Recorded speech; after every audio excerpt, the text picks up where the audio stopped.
The electronic music pulsed like an artificial heart, a relentless thud against Dr. Julian Croft's ribs. He hated this place. Elysium was a sanctuary of excess, a carousel of empty faces and purchased smiles, all bathed in neon light and the cloying scent of expensive perfume mixed with whiskey. He was a stark island of cold composure in his bespoke suit, visibly displaced in an ocean of forced euphoria. It was the anniversary. 365 days since Isabella had left him.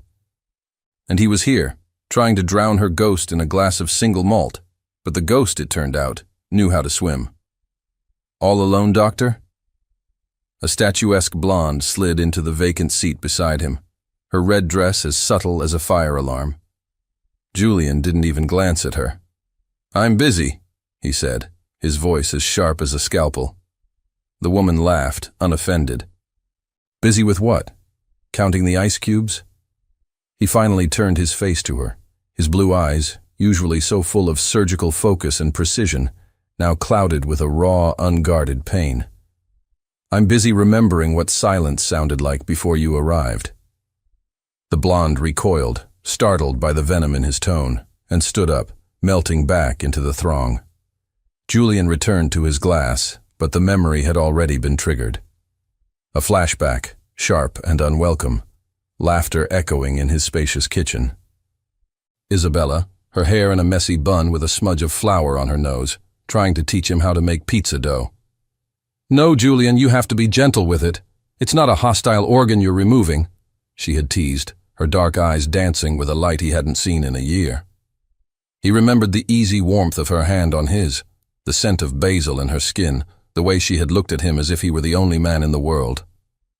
He took a long swallow of his drink, the burn in his throat a welcome distraction. That was the man he used to be. Before the note. A single sheet of expensive stationery left on his perfectly made bed. "I need more, Julian." Just that. No explanation. No goodbye. He had interpreted it in the only way his logical, wounded mind could. She wanted more money, more status, a life he was apparently not providing, despite his fortune. The betrayal had hollowed him out, leaving behind a cold, bitter shell.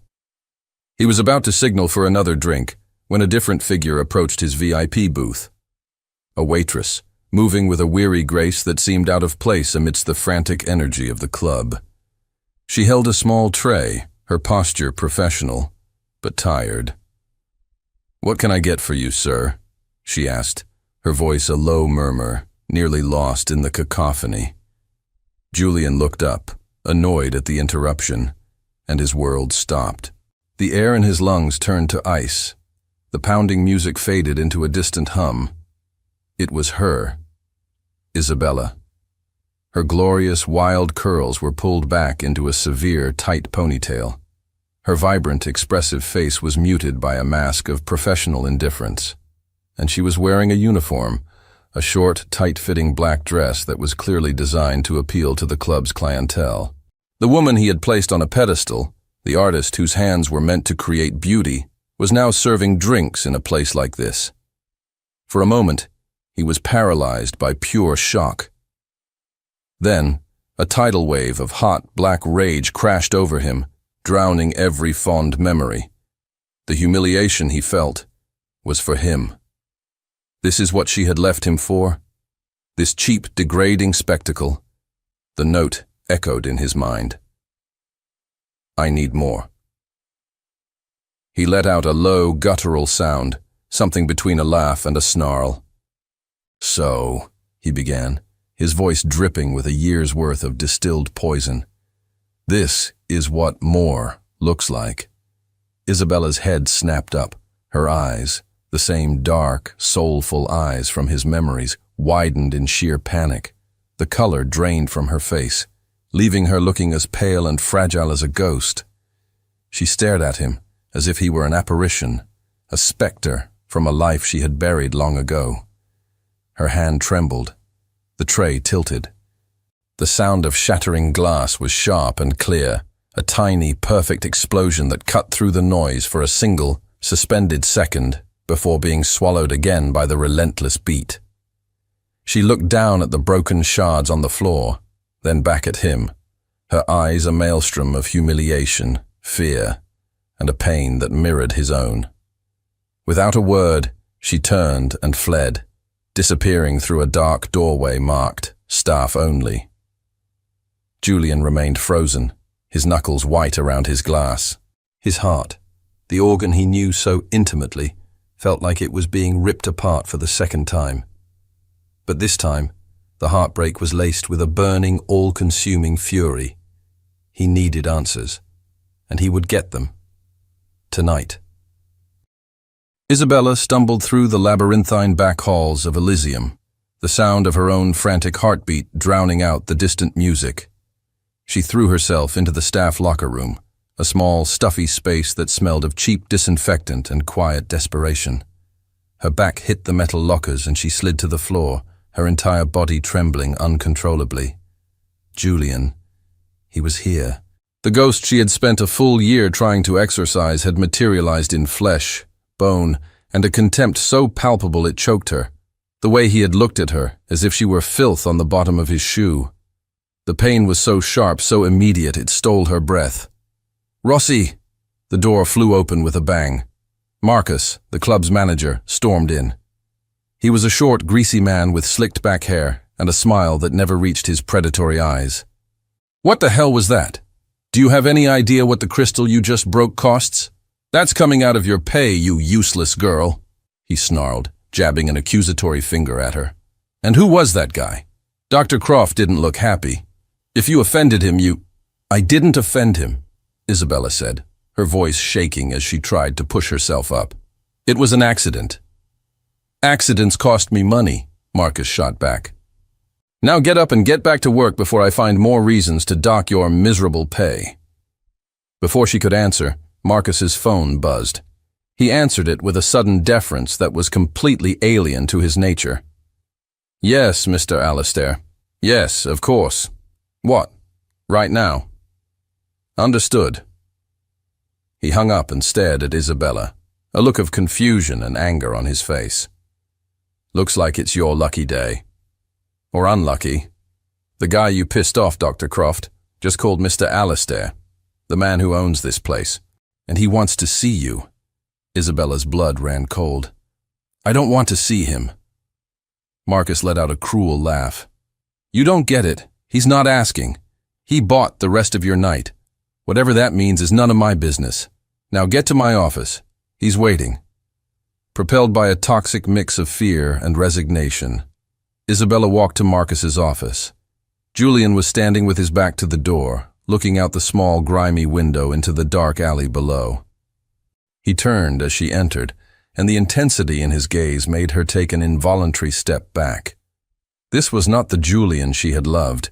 This was a stranger, a cold and unforgiving judge. "Close the door," he commanded. She obeyed, the click of the lock sounding like the ceiling of a tomb. "A year, Isabella," he began, his voice dangerously low. "A full year I've spent wondering what I did wrong. A year rereading your pathetic little note, trying to understand. I need more. And now I see. This place, this uniform, men drooling over you for a few dollars. Is this what more means to you?" Every word was a physical blow. Isabella felt tears burning behind her eyes, but she refused to let them fall. Pride was the only armor she had left. "You don't know anything about my life, Julian," she whispered, her voice hoarse with contained emotion. "Oh, I know enough," he exploded, taking a step toward her. "I know you looked me in the eye and told me you loved me. I know you made me believe in a future. And then you threw me away like trash because apparently the money of one of the top surgeons in the country wasn't enough. You wanted the thrill of the nightlife, the fast cash." He wanted her to deny it. A desperate part of him was begging her to give him an explanation, any explanation that would make sense of the wreckage. But Isabella just stared at him, her chin held high, her silence her only defense. She couldn't tell him the truth. The truth would put him in danger. The truth would destroy him, and she would rather have him hate her than see him destroyed. Her silence was the confirmation he dreaded. To Julian, it was an admission of guilt. The ache in his chest curdled into a cold, calculated cruelty. If she wanted money, he would give her money, but on his terms. "Fine," he said, his voice shifting to a cool, clinical business tone.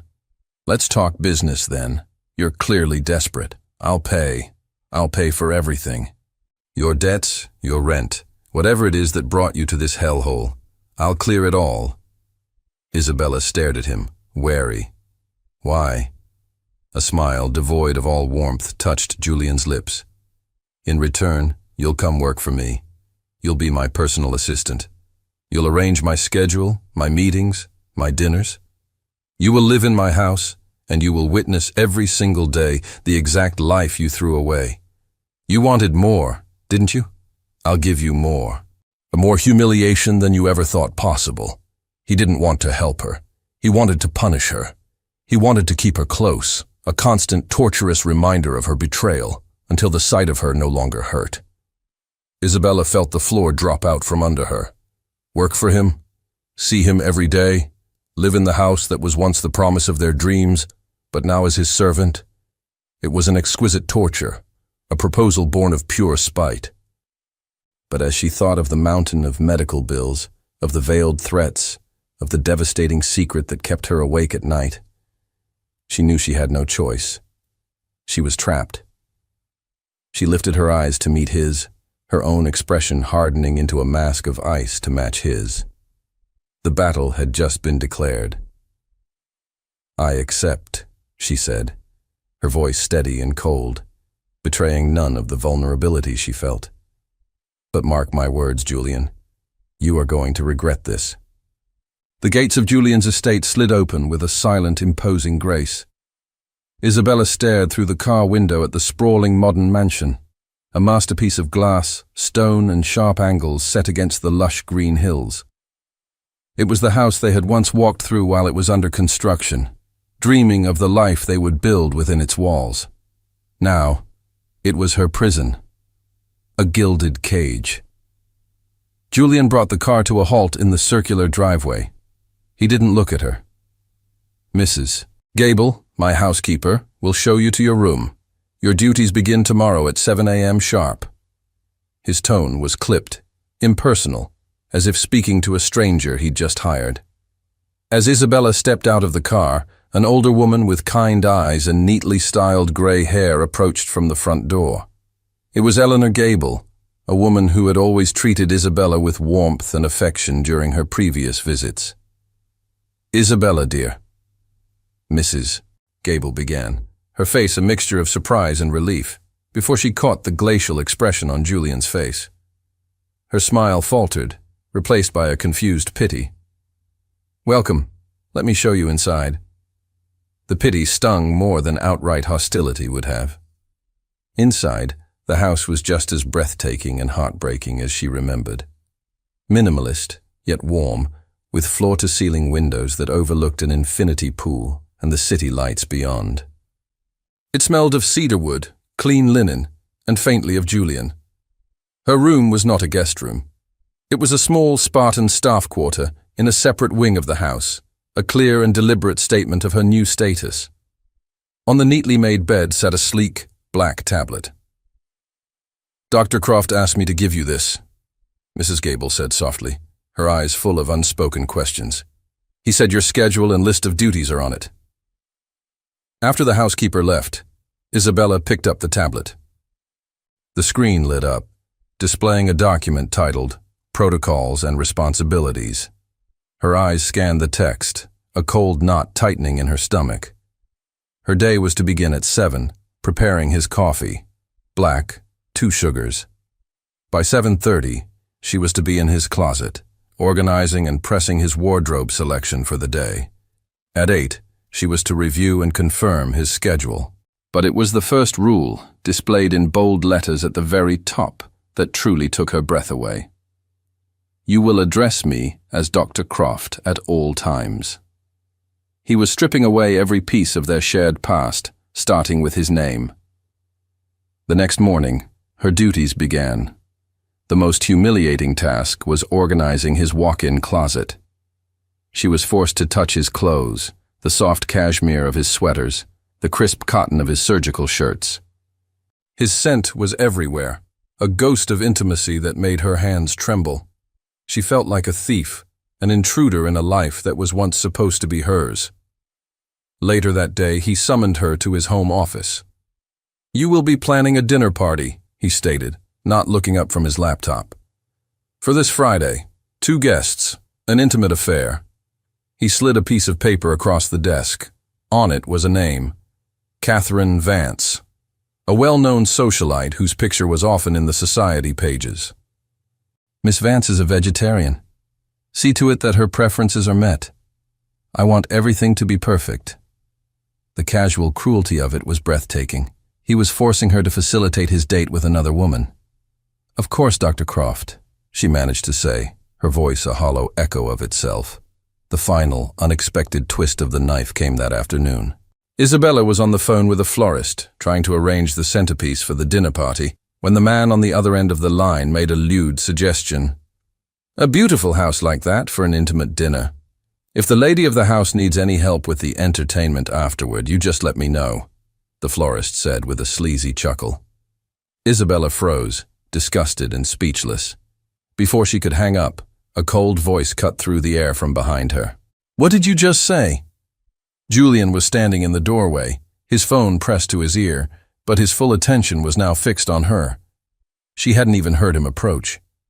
She quickly ended the call, her face burning with shame. "It was nothing," she mumbled. "It didn't sound like nothing." He strode over, took the phone from her trembling hand, and redialed the last number.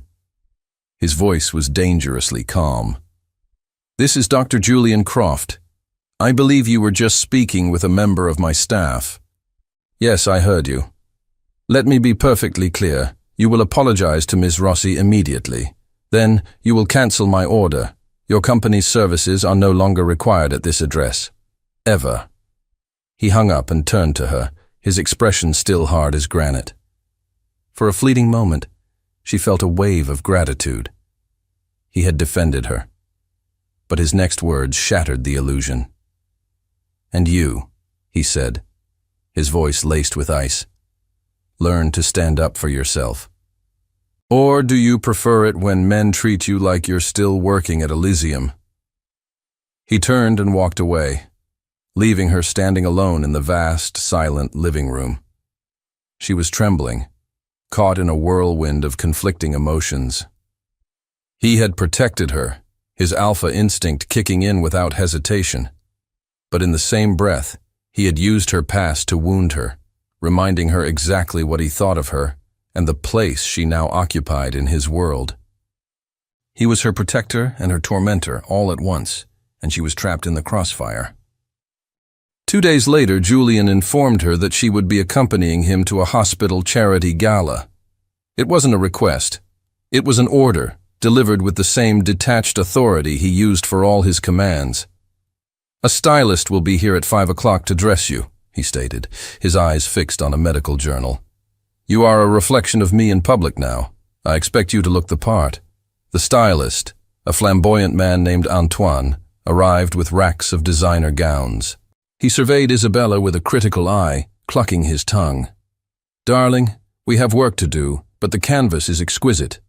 He presented her with several options, a sophisticated navy, an elegant silver, a dramatic black. But then, from the back of the rack, he pulled out a final dress. It was a slip of deep, ruby-red silk with a cut so simple and elegant it took her breath away. It was also nearly identical to a dress she had worn on their first anniversary, a night filled with whispered promises and slow dancing in the living room of his old apartment. "This one," Antoine declared. "This is the one. The color is divine on you." Hesitantly, Isabella took the dress and went to try it on. As the cool silk slithered over her skin, a wave of memories washed over her, so potent they made her dizzy. She looked at her reflection, and for a moment she saw the woman she used to be. Happy, in love, full of hope. The door to the dressing area opened. Julian stood there, having just come home. He stopped dead in his tracks, his eyes locking onto her. The professional mask he wore so carefully slipped, and for a single unguarded second, she saw the man from her memories.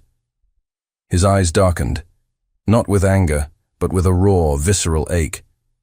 The air in the room grew thick, heavy with the weight of unspoken words and the ghost of a shared past. His jaw tightened. "Take it off," he commanded, his voice a low, hoarse rasp. The order was sharp, meant to erase the memory, but his reaction had already betrayed him. It proved the memory was still alive, still powerful enough to wound him.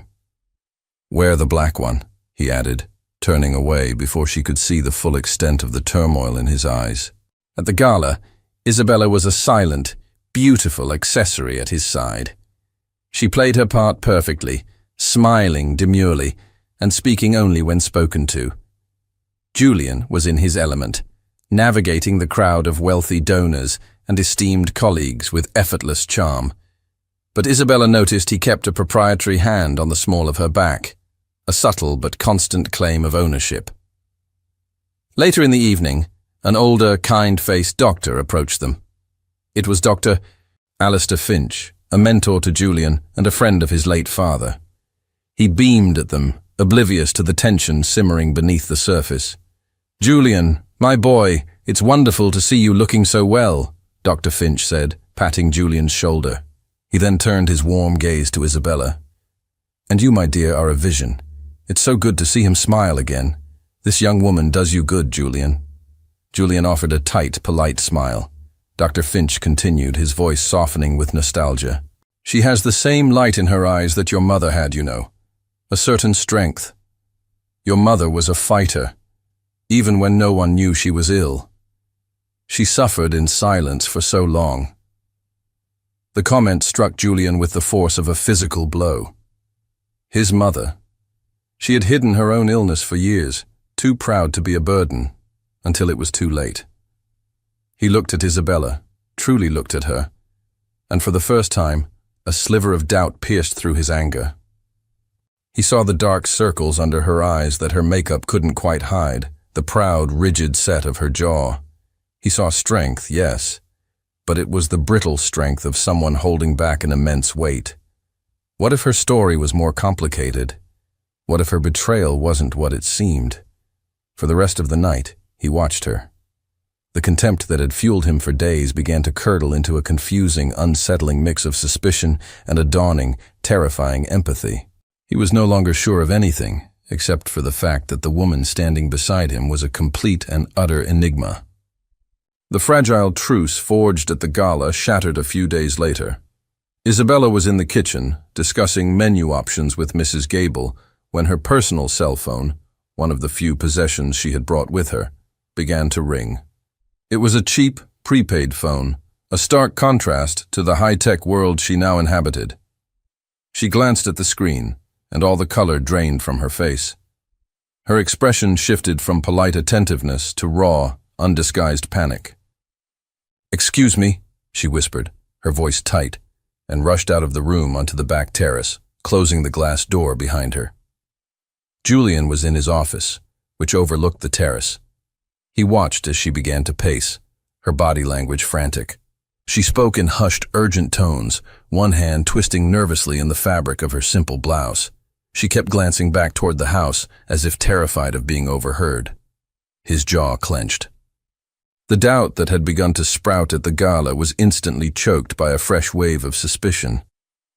Who was she talking to? A secret lover? The real reason she had left him, perhaps? The thought was a venomous sting, reigniting the cold anger he had been nursing. He saw her hang up, her shoulders slumped in defeat, and press her forehead against the cool glass of the door, her eyes squeezed shut. The tension between them became a palpable, living thing in the house over the next few hours. He was cold and distant, his questions sharp, his orders curt. She was skittish and withdrawn, starting at every sound. That evening, he gave her another soul-crushing task, sorting and filing a year's worth of his personal credit card statements for his accountant. It was a deliberate act of cruelty, forcing her to confront the life of luxury he lived without her. The expensive dinners, the lavish trips, the jewelry he had likely bought for other women. She sat at the large mahogany desk in his office, the scent of his cologne lingering in the air, and began the monotonous work. Her heart ached with each receipt she scanned. A trip to Paris they had once planned together. A reservation at a restaurant he had sworn was their place. Then she saw it. It was a recurring charge once a month for the past 10 months. The amount was staggering, a 5-figure sum that made her gasp. It wasn't a payment to a jeweler or a luxury resort. The recipient was listed as Oakshade Wellness and Palliative Care Center. Isabella's heart began to hammer against her ribs. Why would Julian be making payments to a palliative care clinic? He was in perfect health. A cold dread washed over her as she scanned the line item for a reference number or patient name. And there it was. In the small memo field, 2 words were printed in stark, digital clarity. Marco Rossi. The statement slipped from her trembling fingers and fluttered to the floor. Marco Rossi, her father. It was impossible. How? Why? Her father was in a state-funded facility, one she could barely afford, one she hated leaving him in. This place, Oakshade, was a world away, a private, luxurious center known for its cutting-edge experimental treatments and exorbitant costs. Julian was paying for it. He had been paying for it for almost a year, without her knowledge. The pieces of the puzzle began to slam into place in her mind, forming a picture she couldn't comprehend. He knew. Somehow he knew about her father's illness. But his cruelty, his anger, his accusations, none of it made sense. She didn't even realize she was moving until she was standing in the living room, the crumpled statement clutched in her fist. Julian was there, pouring himself a drink, his back to her. "Julian," she said, her voice shaking so hard she barely recognized it. He turned, one eyebrow raised in annoyance at her use of his first name. "It's Dr. Croft," he corrected coldly. "What is this?" she asked, ignoring him, her voice rising with a hysterical edge. She held out the paper, her hand shaking violently. "What is this payment? Why is my father's name on your credit card statement?" Julian's face went rigid. He looked from the statement in her hand to her wild, accusing eyes. For the first time since she had returned to his life, he looked completely and utterly caught off guard. A flicker of something unreadable, guilt, panic, crossed his features before his mask of cold indifference slammed back into place. He took a slow sip of his drink, his eyes never leaving hers. "That," he said, his voice a blade of ice, "is none of your business." The lie hung in the air between them, thick and suffocating. Isabella couldn't sleep. His cold denial, the flash of panic she had seen in his eyes, it all churned in her mind.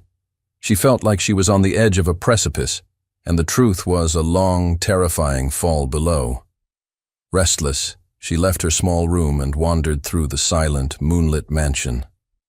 The house felt different at night, its sharp, modern edges softened into something more mysterious, more lonely.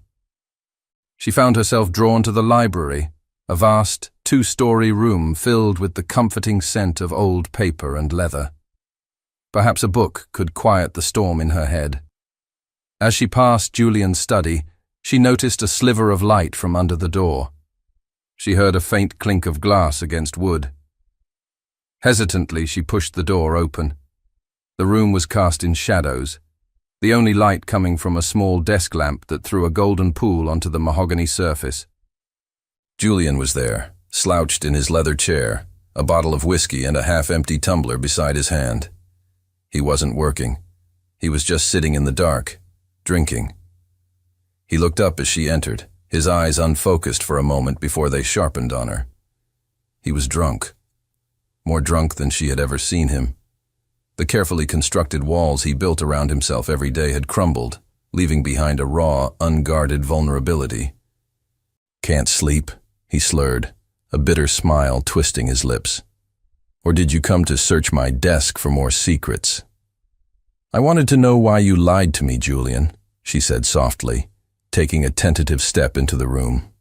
He let out a harsh laugh. Lied? That's rich. Coming from you. He pushed himself to his feet, unsteady, and moved toward her. He was a looming shadow in the dim light. You want to talk about lies, Isabella? Let's talk about them. He grabbed her arm, his grip surprisingly strong, and pulled her deeper into the study. Let's talk about why your father's name is on my bank statements. What new game are you playing? Did you put him up to this? Did you send him to me, begging for money, after you realized your little adventure at the club wasn't paying enough? No, I didn't know, I swear, she pleaded, trying to pull away, but he was too strong. He backed her up against a towering bookshelf, trapping her. His body was a wall of heat and anger in front of her, his face just inches from hers. The scent of expensive whiskey on his breath was overwhelming, mingling with the familiar, heartbreaking scent of his skin. Don't lie to me, he whispered, his voice a low, dangerous growl. He braced a hand on the shelf next to her head, caging her in completely. The proximity was suffocating, intimate and terrifying. You wanted money, didn't you, Izzy? Is that what this is all about? Is that all you've ever wanted? He lowered his head, his lips hovering a breath away from hers. Her heart hammered against her ribs, a frantic, trapped bird. The air crackled with a year of repressed desire and bitter resentment. This was it, the breaking point.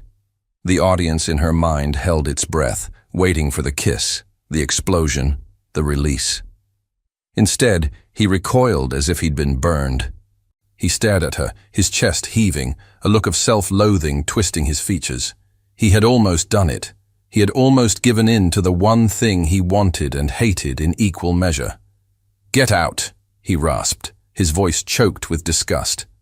He pushed himself away from her, turning his back as if he couldn't bear the sight of her. "Get out of my sight. The very sight of you makes me sick." The rejection was more brutal than any physical blow. It was a deliberate, calculated strike at her heart. She didn't need to be told twice. With a choked sob, Isabella fled the room, the sound of his ragged breathing following her into the darkness. She ran back to her room, her heart shattered into a million pieces. But as she collapsed onto her bed, one thought burned through the pain. He had pushed her away. He had pushed her away because he was terrified of how badly he wanted to pull her closer. The desire she saw in his eyes was just as strong as his anger, and that, in its own twisted way, was a sliver of hope. The following day, a heavy, oppressive silence filled the mansion, mirroring the dark clouds gathering on the horizon. Julian was nowhere to be seen, having left for the hospital before dawn. Isabella moved through her tasks like an automaton, her mind replaying the raw, painful encounter in the study over and over. His disgust, his desire, his self-hatred. It was a toxic cocktail that left her feeling dizzy and hollow. By late afternoon, the storm broke. It wasn't just rain. It was a violent, elemental fury. Wind howled around the house, rattling the floor-to-ceiling windows, and rain lashed against the glass in blinding sheets. The sky turned a bruised greenish-black. Then, with a sudden deafening crack of thunder that shook the house to its foundations, the power went out. The mansion was plunged into an unnerving darkness, the emergency lights casting long, eerie shadows down the corridors. Isabella's heart leaped into her throat. She fumbled for her phone, its small light a pathetic defense against the overwhelming dark. She heard a door open and close down the hall. Footsteps, heavy and sure, approached. "Isabella?" Julian's voice cut through the darkness, closer than she expected. She jumped, spinning around to see his silhouette framed in the doorway of the living room. He held an old-fashioned oil lamp, the flame dancing and casting a warm, flickering glow on his face. His expression was grim, his hair damp from the rain. "The backup generator for the main house seems to have failed," he said, his voice all business. "The staff wing should still have power, but we need to check the main circuit breaker in the basement." Trapped. They were trapped together in the dark heart of the house, with only the storm and the crackling tension between them for company. The journey to the basement was a masterclass in strained silence. In the flickering lamplight, every glance felt charged. Every accidental brush of their arms sent a jolt through her.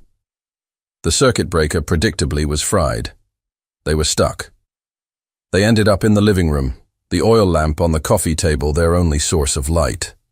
The storm raged outside, a fitting soundtrack to the tempest brewing between them. Julian poured 2 glasses of whiskey, handing one to her without a word.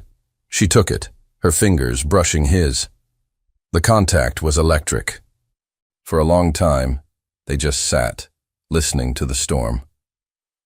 Finally, it was Julian who broke the silence. "Why didn't you tell me?" he asked, his voice quiet, stripped of its usual anger. He wasn't looking at her, but at the flame dancing in the lamp. "About your father. Why wouldn't you tell me he was sick?" The question, asked with such raw sincerity, broke through her defenses. The whiskey had warmed her.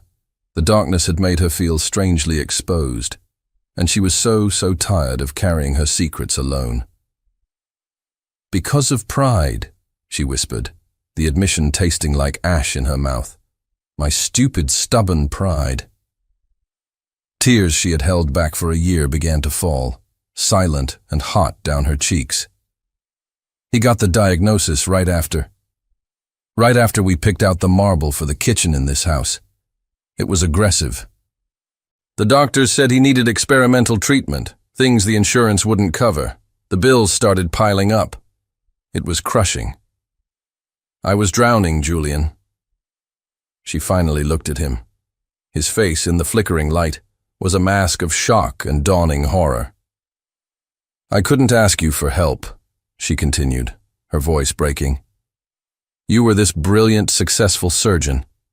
I was a struggling art student.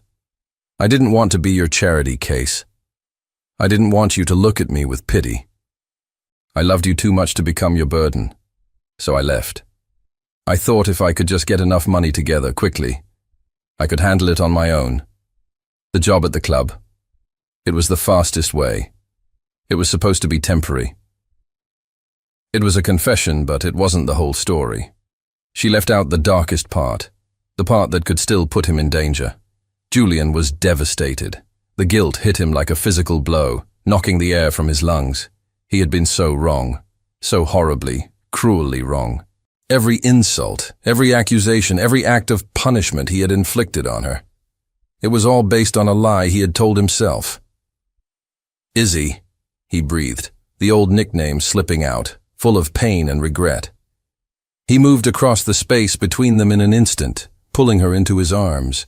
It wasn't a gesture of passion, but of pure, desperate comfort.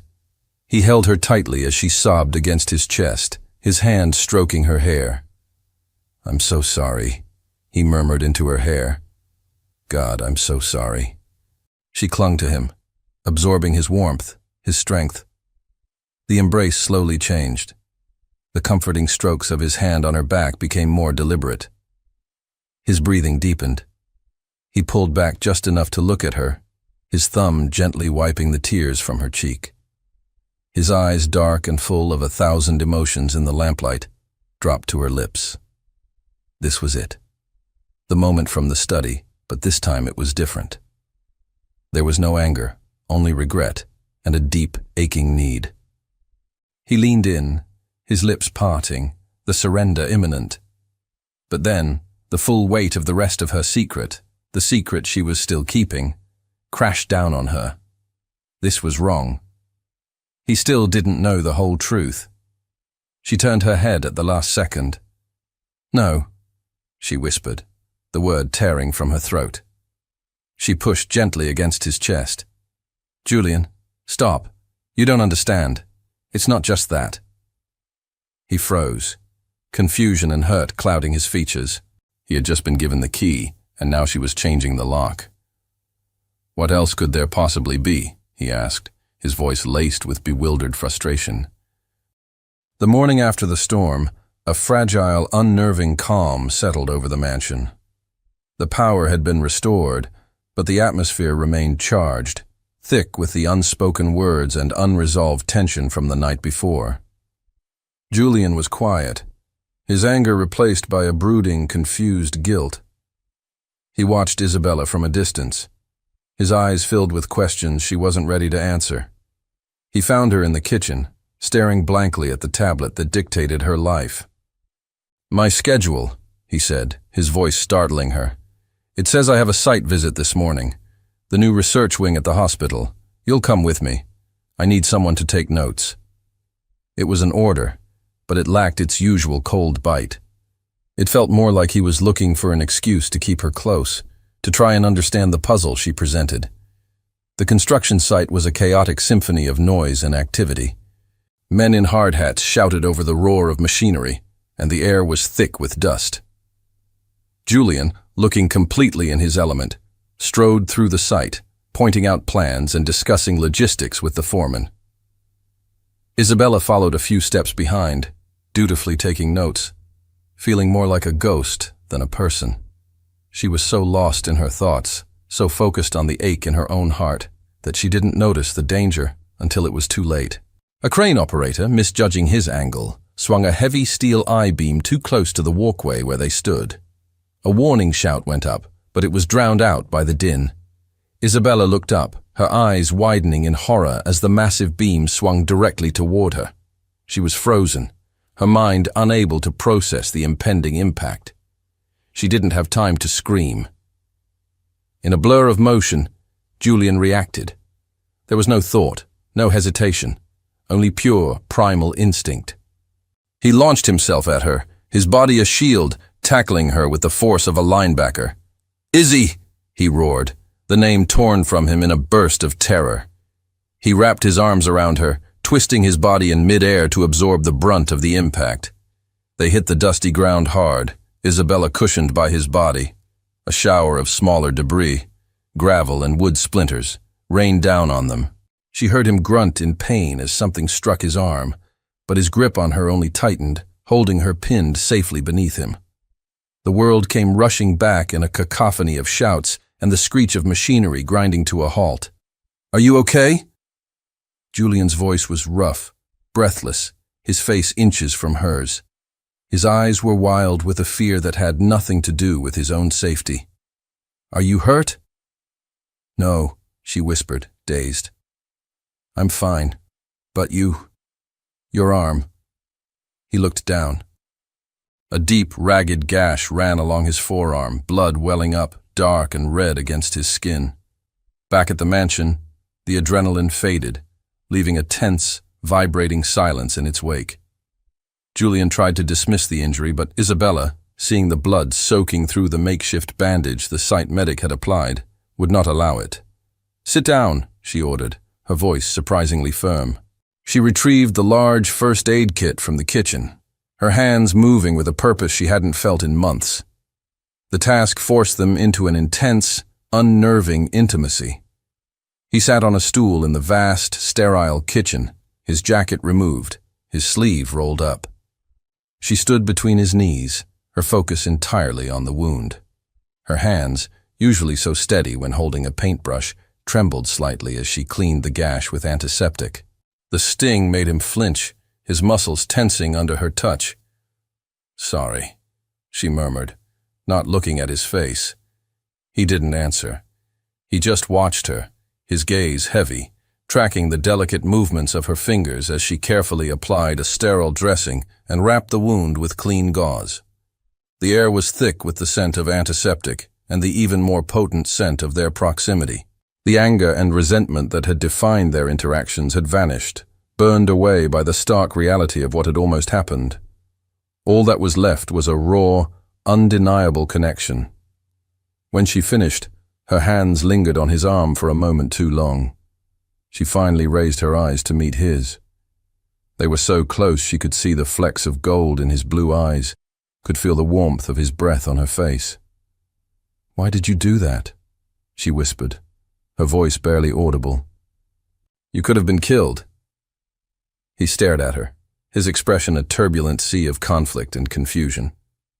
He opened his mouth to give a logical, detached answer, but the truth was far too simple and far too complicated for that. I don't know," he lied, his voice hoarse. But he did know. And in that moment, looking at him, so did she.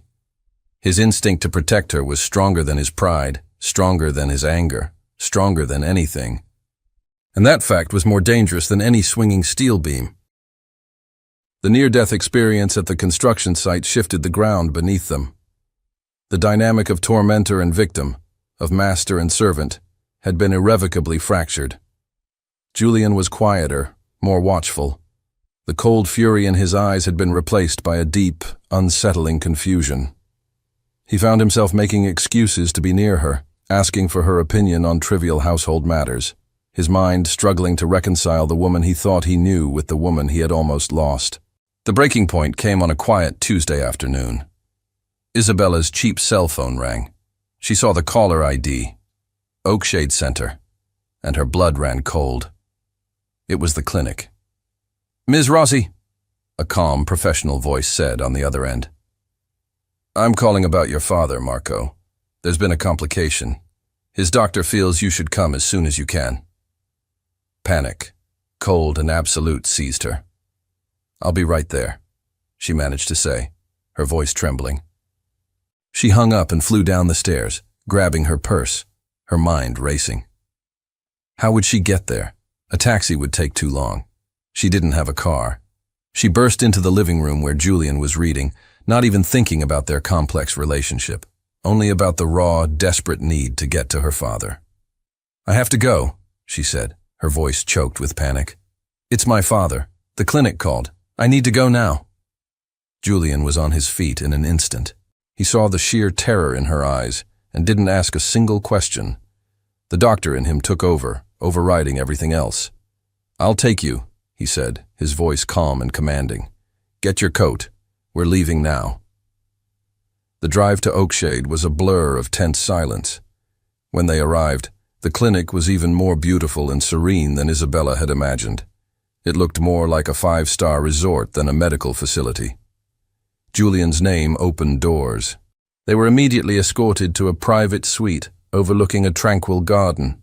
And there, in a large, comfortable bed, was her father. He was thinner, frailer, but his eyes were clear. He looked peaceful.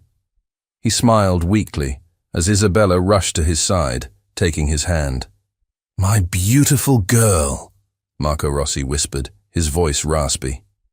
Julian stood back, giving them space, but his medical eyes were scanning the charts, the monitors, the IV drips. He spoke quietly with the attending physician in the hallway, his questions sharp and precise. Later, after the doctor had adjusted the medication and her father had drifted into a light sleep, Julian found Isabella sitting by the window, staring out at the garden. "He looks comfortable," Julian said softly. "He's getting the best care here, is he?" "Care I could never have afforded," she whispered, her voice thick with unshed tears. "Care you provided." "Why, Julian? After everything, why would you do this and hide it from me?" Before he could answer, a weak voice came from the bed. "Because he's a good man, Isabella. Better than you know." They both turned. Her father was awake, his eyes lucid and fixed on Julian. "He did it because he knew," Marco continued, his voice gaining a surprising strength. "He knew what I had done." "Dad, no, don't," Isabella pleaded, rushing back to his side. "He needs to know the truth," Marco insisted, his gaze unwavering. "All of it." He looked at Julian, his eyes filled with a lifetime of regret. "The doctor's bills, they were too much. I was desperate. I borrowed money from a very bad man. A loan shark." Isabella squeezed her eyes shut, a sob escaping her lips. "His name is Marcus," Marco said, and Julian's blood ran cold. "Marcus, the manager of Elysium. I couldn't pay him back. He started making threats, not against me, against her. He said he would take her as payment. He knew she was beautiful. He had plans for her." Julian stared at Isabella, a horrifying understanding dawning on him. "I was a coward," Marco confessed, tears rolling down his weathered cheeks. "I used your name, Dr. Croft. I told Marcus you were my daughter's fiancé. that you were a powerful man, to try and scare him off. It only made it worse. He saw it as a bigger payday. He said if I didn't pay, he would go after you too. Ruin your reputation. Bring his world of violence into yours. The final piece of the puzzle slammed into place with devastating force. Isabella didn't leave you because of pride, or because she didn't love you, her father whispered, his energy fading. She left you to protect you. She made a deal with that monster. She would work for him, at his club, where he could watch her, control her, as long as he stayed away from you. She chose to walk into hell, to keep you safe. The room fell silent, the only sound the soft beeping of the heart monitor. Julian looked at Isabella, who was now openly weeping, her face buried in her hands. He saw it all now. Her betrayal was not an act of greed. It was the ultimate act of sacrifice. Every cold word he had spoken, every humiliation he had forced upon her, every ounce of his righteous anger, it had all been directed at a woman who was secretly, silently, saving his life. The weight of his own cruelty, his own blindness, crashed down on him, and he felt like he was going to be sick. Julian stood frozen in the sterile quiet of the hospital room, the truth echoing in the space around him. He looked at Isabella, truly seeing her for the first time in a year. He saw not a traitor, but a warrior. A woman who had silently walked into a lion's den to protect him. The guilt was a physical entity, a crushing weight on his chest that made it hard to breathe. But beneath the guilt, something else was stirring. A cold, clear, and terrifying rage. It was the precise, controlled fury of a surgeon who has identified a cancer, and it needed to be cut out. He walked over to Isabella, who was still weeping silently. He placed a hand on her shoulder, his touch gentle, almost reverent. "Stay with him," he said, his voice low and steady, but with an undercurrent of steel that made her look up. His face was a calm, unreadable mask, but his eyes were burning with a frightening intensity. "I'll be back." He didn't wait for a reply. He turned and walked out of the room, his movements deliberate and filled with a chilling purpose. He didn't go to his car. He went to a quiet corner of the hospital lounge, pulled out his phone, and made 2 calls. The first was to his lawyer, a man known for his ruthless efficiency. The second was to a private investigator his family had used for decades, a man who could unearth secrets from the deepest, darkest corners of the world. His instructions were simple, precise, and absolute. "I want everything you can find on a man named Marcus Thorne, owner and manager of the Elysium Nightclub. Financials, personal associations, legal infractions, health code violations. I want every skeleton in his closet, every dirty secret, every ounce of leverage. I want enough to bury him. You have 2 hours." 2 hours later, Julian sat in his car outside Elysium, the engine off. His phone buzzed. A single encrypted file had arrived. He opened it. It was more than he could have hoped for. Tax evasion, blackmail, illegal gambling, witness intimidation. Marcus wasn't just a sleazy club owner. He was a small-time kingpin with a long list of enemies. Julian walked into the club. It was early evening, and the place was mostly empty, the stale smell of last night's party still hanging in the air. He found Marcus in his back office, counting a thick stack of cash. Marcus looked up, a smug, greasy smile spreading across his face. "Well, well, Dr. Croft, to what do I owe the pleasure? Come to buy another night with your little waitress?" Julian didn't answer. He walked to the desk and placed his phone down, displaying a single document from the dossier. A detailed record of an offshore account with a very illegal-looking transaction history. Marcus's smile vanished. "What is this?" "That," Julian said, his voice as cold and sterile as an operating room, "is the beginning of the end of your life as you know it." He calmly began to list his findings. The tax fraud, the health code violations that would shut the club down permanently, the names of 2 former employees willing to testify about Marcus's blackmail schemes. "I have 2 options for you, Marcus," Julian continued. his voice never rising. Option A. You spend the next 20 years in a federal prison, where I assure you, some of the people you've crossed will be very happy to see you. Your assets will be seized, and your name will be synonymous with informant. Marcus was sweating now, his face pale. And option B, he croaked. Option B is much simpler. Julian leaned forward, his eyes locking onto Marcus's. By the end of the week, you will sign over the ownership of this club and its property to a holding company I've established. The price will be $1. You will then take whatever cash you have stashed away, and you will disappear. If I ever see your face in this city again, or if you ever so much as breathe in Isabella Rossi's direction, we revert to option A. Am I clear? Defeated, Marcus slumped in his chair, but he had one last venomous dart to throw. You think this makes you a hero? He sneered. She'll never forgive you. Not for the way you treated her. I may have been the monster in the dark, but you were the one who hurt her every single day, right to her face. The words hit their mark. Julian felt a fresh wave of self-loathing wash over him. Destroying Marcus was easy. It was a clean, surgical procedure. But it wouldn't heal the wounds he himself had inflicted on Isabella.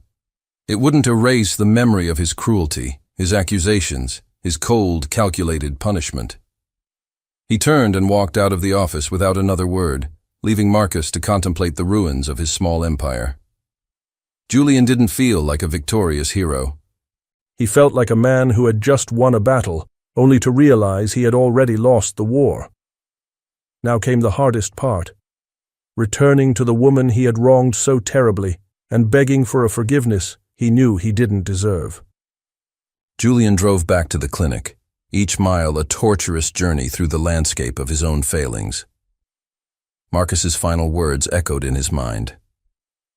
She'll never forgive you. He knew it was true. He had used his power not to protect, but to punish. He had taken her sacrifice and twisted it into a weapon against her. The thought was of physical agony. He found her in the same spot, sitting in the quiet suite, holding her sleeping father's hand. She looked up as he entered, her eyes red-rimmed and wary. She had no idea where he had been or what he had done. She only knew him as the man who had just hours ago been her tormentor. He didn't offer excuses or explanations. He walked over and stood before her, stripped of all his arrogance, all his anger. All that was left was a man broken by regret. Izzy, he began, his voice raw, the nickname a plea. I love you. The words, so simple and direct, hung in the air between them. It wasn't a grand declaration, but a quiet, desperate confession. I never stopped, he continued, his voice thick with emotion. Not for a second. And every moment of this past year, every moment since you came back into my life, I have been a blind, arrogant, cruel fool. I took your pain and I multiplied it. I took your sacrifice and I spat on it. There is no excuse for what I did. None. Isabella stared at him, her heart aching. This was the Julian she remembered, the vulnerable, honest man hidden beneath layers of pride and pain. The contract is over, he said, his voice cracking. It's all over. You're free. I've arranged for a trust to be set up for your father's care indefinitely, and another for you. You can go to art school in Paris, Florence, anywhere you want. You never have to see me again. I'll take care of everything. Just let me do this one thing right. He was giving her an out. He was giving her the freedom she had sacrificed everything for, expecting her to take it and run, to escape from the man who had caused her so much pain. He was preparing himself for the final, deserved blow of her departure. She slowly stood up, her eyes searching his. She saw the deep, genuine remorse. She saw the love he had tried so hard to bury under his anger. And she saw her own love for him, a stubborn, resilient thing that had survived the worst of storms. She had left him once to protect him. She wouldn't leave him again. I don't want to go to Paris, she whispered, her voice trembling. Julian looked confused, his brow furrowed with pain. Florence, then? I can make the arrangements. Julian, she interrupted softly. She took a step closer, closing the small space between them. I don't want to go anywhere. She reached up and gently touched his face, her fingers tracing the line of his jaw. I'm already home. And then she rose on her toes and kissed him. It wasn't a kiss of desperate passion, but one of profound, soul-deep forgiveness. It was the taste of acceptance, of homecoming. All the pain, all the misunderstanding, all the lonely nights melted away in that single, healing touch. Julian froze for a second, stunned, before his arms came around her, pulling her flush against him, as if he was afraid she might disappear. He kissed her back, a lifetime of regret and longing pouring into the embrace. It was a surrender, a mutual, absolute surrender to the love that had refused to die, no matter how deeply they had tried to bury it. He lifted his head, resting his forehead against hers, his eyes closed. Forgive me, he breathed. I already have, she whispered back. In the quiet of the hospital room, with her father sleeping peacefully nearby, they held each other, two broken pieces finally fitting back together. The contract was void. The debts were paid. All that was left was the truth of what had been there all along. 6 months later, the afternoon sun streamed into a bright, airy studio, illuminating dust motes dancing in the light. The scent of turpentine and oil paint filled the air. Isabella stood before a large canvas, a paintbrush in her hand, a smudge of cerulean blue on her cheek. She was no longer a waitress, no longer an assistant. She was an artist. The studio, a stunning glass-walled structure that Julian had built for her on the edge of the property, was her sanctuary. It overlooked the ocean, and today the water was a calm, brilliant blue. She was working on a portrait.